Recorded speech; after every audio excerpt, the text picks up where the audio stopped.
Hi, I'm Annabel Ruffell with Journey for Earth, and my guest today is Orlando von Einsiedel. Good morning, Orlando. Actually, sorry, it's good evening in England right now. Good evening. Good evening, Annabel. Good evening. It's an honor to have you on Skype today. So, Virunga, what an incredibly powerful documentary about a small group of people risking their lives to protect the Virunga National Park and the gorillas that live there. So how did you first hear about, what's going on in the park and the gorillas, and what inspired you to pursue this story? So this project started actually as something quite different. As a filmmaker, I've been working in African countries for the last couple of years, and I've been trying to tell positive stories from the region. And one day I picked up a newspaper and there was this story about this place called Virunga National Park. I'd never heard of the park. It sounded like this mythical land like Jurassic Park with volcanoes and mountains with glaciers and mountain gorillas. And the story was actually about the rangers of the park pushing forward these really ambitious development projects to try and create jobs and stability and hope and peace in a part of Congo that had experienced 20 years of war. So it was that positive story about rebirth that I went to try and cover. And what happened is almost the day I arrived, I learned from the park rangers about this British oil company from the country where I'm from that was illegally exploring for oil within the park. And so the story took this U-turn really quickly. And you just had a desire to pursue it. Well, I have a background in investigative journalistic type films, so I've done a lot of that sort of work using undercover cameras, and the rangers had already been doing their own investigation, and so had local civil society groups, and we realised that the thing we could contribute was technology. We could give everyone cameras to be able to document the evidence, in a kind of professional way. And also we could act as a sort of a central data point to collate all of the evidence that was being gathered by various different people. So we realised, that the making of the film could be a useful tool to protect the park, but also that the film itself could be a tool to protect Virunga by being able to shine a very bright spotlight on this issue that up until then had received very little coverage in international media. Well, as a result of your documentary, right, it put increased pressure on SOCO International to withdraw from the region and stop their exploration for oil. And I believe they signed an agreement, right, with World Wildlife Fund, which was initially thought to confirm their withdrawal from the region, but that's not actually quite the case, is it? Currently, I know there's a lot going on also with the Congo wanting to withdraw the boundaries for the park. And what does that mean for the park and the gorillas right now? Well, I mean, the first thing is you're absolutely right. SOCO did make an announcement together with WWF that they were going to halt the operations. At the time, WWF hailed it as the greatest victory for conservation. It didn't take long to realise that SOCO was always going to halt the operations at this period because they'd spent the last couple of years doing exploration and they now needed to go and analyse their results. So, from our perspective, it really looked like a cynical PR stunt. And what it actually, and they'd actually left the door very wide open to return should the results ever be positive. And what it did for the issue is it made everyone believe that this was something which had been solved, and everyone's attention turned off Virunga. And this was at a point where the film had just been released. There was an enormous amount of attention on the issue, and almost overnight, just the wind from the sails of the campaign just disappeared.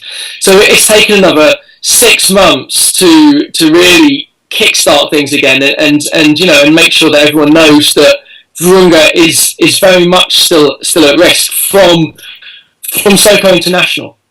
But also, right, from the Congo, the Democratic Republic of Congo wanting to withdraw the boundaries of the park. That's also an issue, isn't it? And to allow for exploration.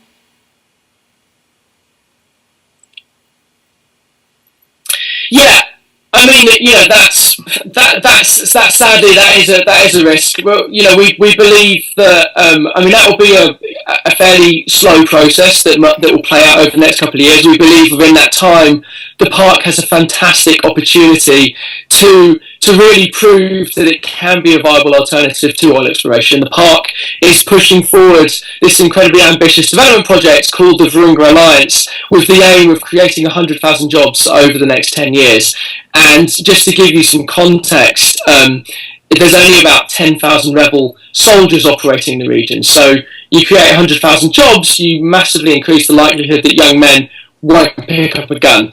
And next door in Rwanda, the country brings in a couple of $100 million a year just from guerrilla tourism. So the potential for Virunga to really create wealth, economic development and stability and long-lasting peace is enormous.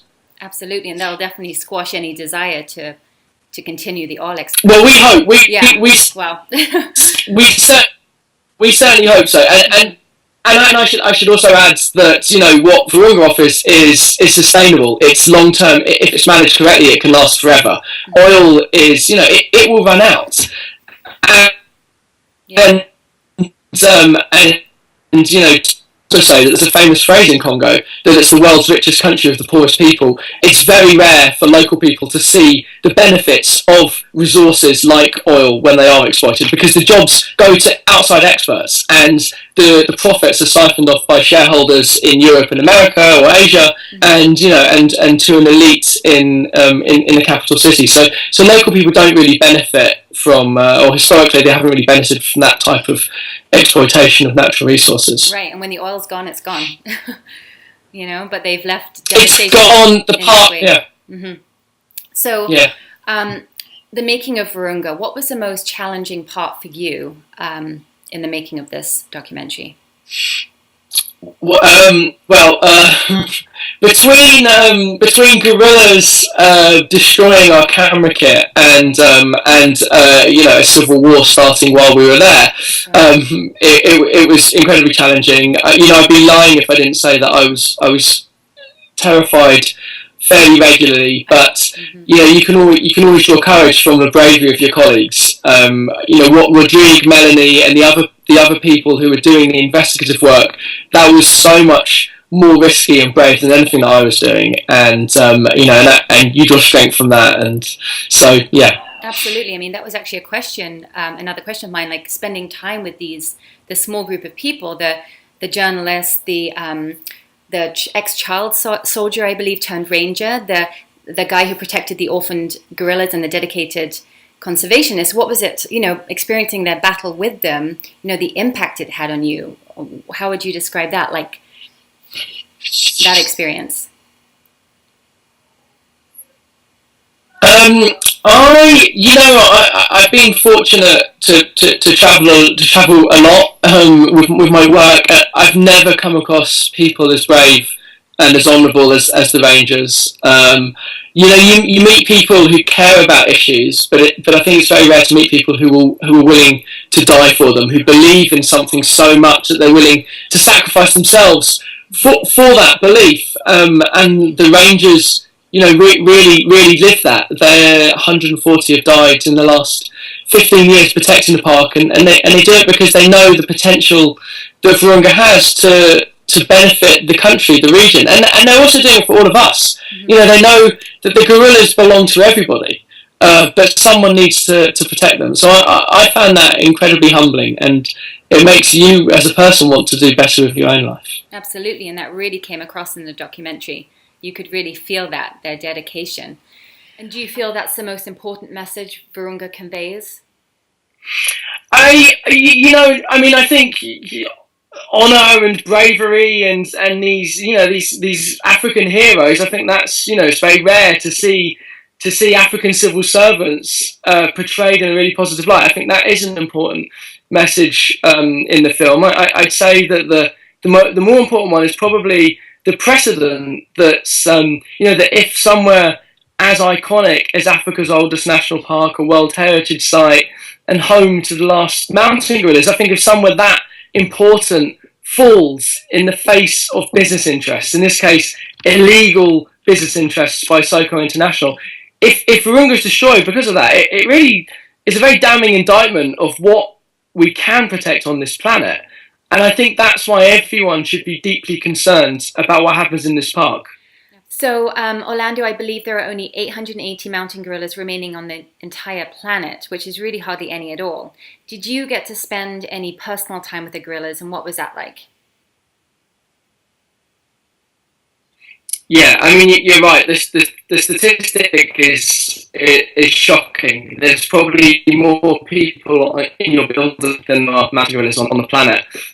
But on a personal level, one of the highlights of making this film was getting to spend time with these incredible animals. I think King Kong has given gorillas a very bad name, but they're not aggressive. They're very gentle, and when you look them in the eye, you really feel this sort of shared ancestry that we have of them.